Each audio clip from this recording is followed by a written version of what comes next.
घटना मोकामा विधानसभा क्षेत्र में हुआ है उसको जिला प्रशासन और पुलिस ने काफ़ी अति गंभीरता से लिया है।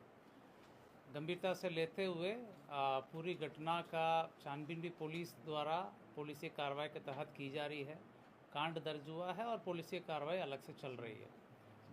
हम लोग इस घटना को बहुत ही सीरियसली देख रहे हैं और घटना के बाद काफ़ी हम लोगों ने कार्रवाई की है। आज तो गिरफ्तारी हुई है, इसके संबंध में एसएसपी साहब और केस के डिटेल संबंध में आपको बताएंगे।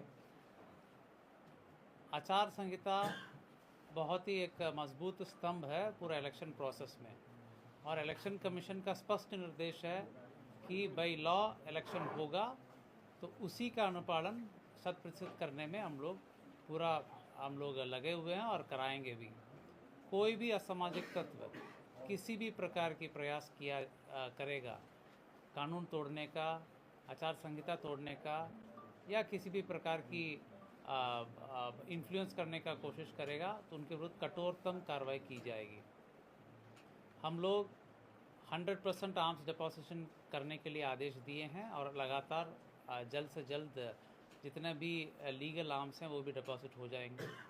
चेकिंग पॉइंट्स हर विधानसभा में 50 के ऊपर पॉइंट्स बनाने के लिए निर्देश दिया गया है, जिसमें सीएपीएफ के माध्यम से भी चेकिंग कराई जाएगी।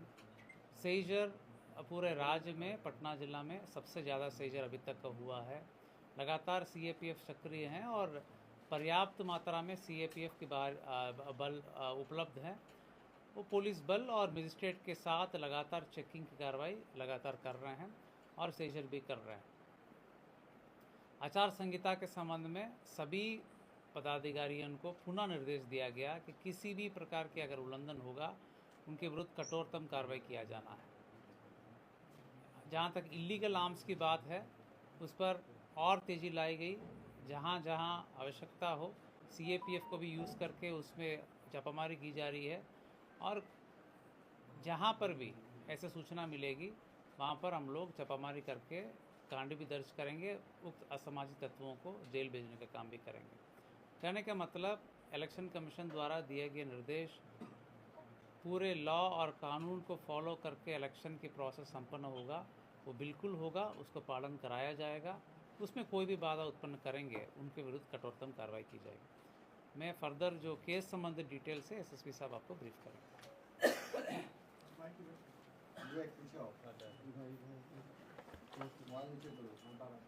आप लोग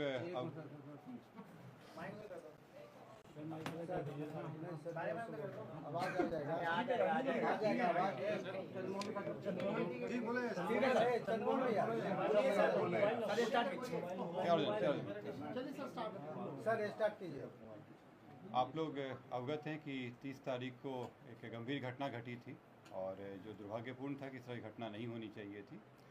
इस घटना में जो तारतर गांव है उसके समीप में दो पक्षों जो वहाँ प्रत्याशी थे वो उन दोनों के काफिला आ रहा था और उन दोनों के बीच पक्षों में झड़प हुई और झड़प में पथराव हुआ, लोग घायल हुए और उसके बाद एक शव बरामद हुआ।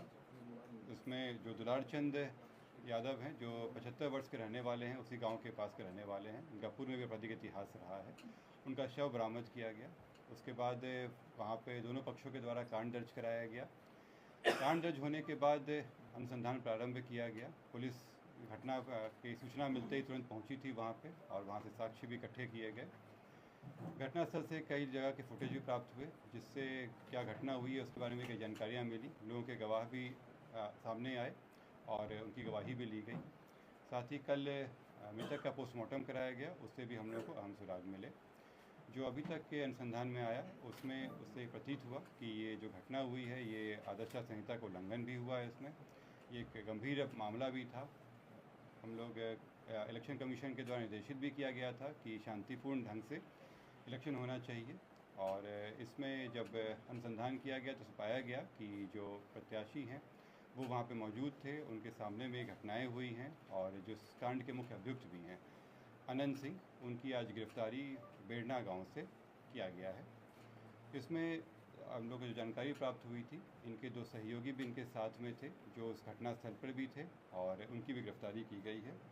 ये दो व्यक्ति हैं मणिकांत ठाकुर जो नदवा गांव के रहने वाले हैं, और दूसरा रंजीत राम जो लदमा गांव के रहने वाले हैं। इस पूरे मामले में 3 लोगों की गिरफ्तारी हुई है। जो प्रत्याशी हैं अनंत सिंह, उनकी गिरफ्तारी हुई है। दूसरा मणिकांत ठाकुर जो नदवा गांव के रहने वाले हैं, बाढ़ थाना अंतर्गत। दूसरे रंजीत राम जो लदमा गांव के रहने वाले हैं। ये लोग भी उस घटना स्थल पर थे मौजूद। इन तीनों की गिरफ्तारी की गई है। इन तीनों को आगे मजिस्ट्रेट के सामने प्रस्तुत कराया जाएगा और आगे विधि सम्मत कार्रवाई की जाएगी। कार्तिकेय जी, एक बात जानना चाहते हैं कि पोस्टमार्टम रिपोर्ट में गोली लगने की बात हुई थी। कौन सा आर्म यूज किया गया, आप लोगों को ये पता लगा? गोली चली है तो कौन से बंदूक से चली है? इसमें जो पोस्टमार्टम रिपोर्ट आया है उस रिपोर्ट में दिया गया है कि उनके जो मृत्यु का कारण बताया गया है उसमें बताया गया है कि जो शॉक लगा है उनको हार्ड और ब्लंट सब्सटेंस के साथ, जो उनके हृदय और फेफड़ों में जो चोट आई है।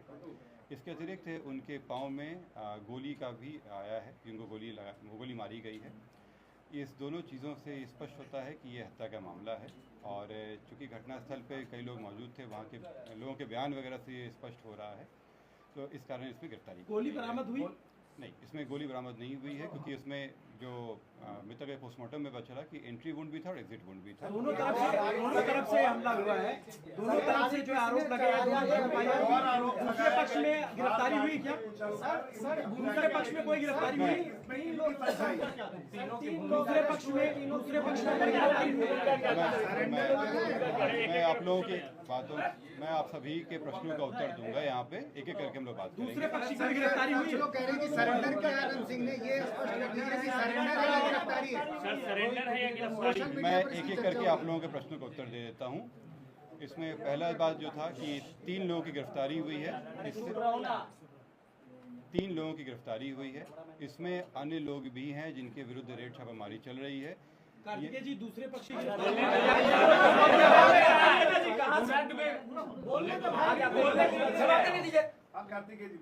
उधर से आके चिल्ला। मैं फिर से रिपीट कर दे रहा हूँ। इस मामले में अभी तक 3 गिरफ्तारियां हुई हैं। इसमें अन्य लोग भी हैं जिनकी गिरफ्तारियों के लिए रेड छापामारी चल रही है। जल्द ही उनको भी गिरफ्तार किया जाएगा।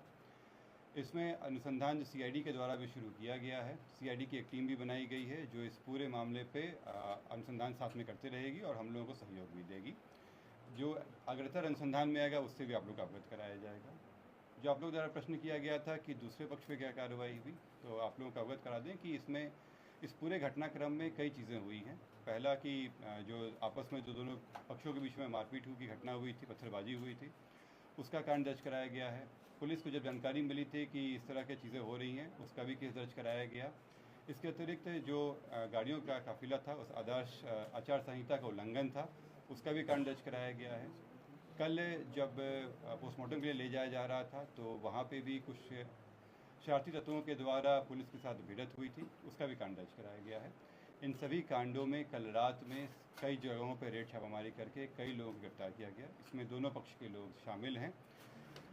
इसमें जो पुलिस के साथ हाथापाई हुई या तोड़फोड़ हुई या आपस में मारपीट हुआ, उन मामलों में गिरफ्तारियाँ हुई थी। ये हत्या के मामले में आज ये गिरफ्तारी 3 हुई है। सरेंडर किया है सर या गिरफ्तारी हुई? कहाँ से गिरफ्तारी हुई? जैसे मैंने स्पष्ट कहा है कि ये 3 गिरफ्तारी हुई है, इससे स्पष्ट है कि सरेंडर नहीं है, गिरफ्तारी है। और ये बेरना गांव जो बाढ़ के अंतर्गत आता है, वहाँ से गिरफ्तारी की गई।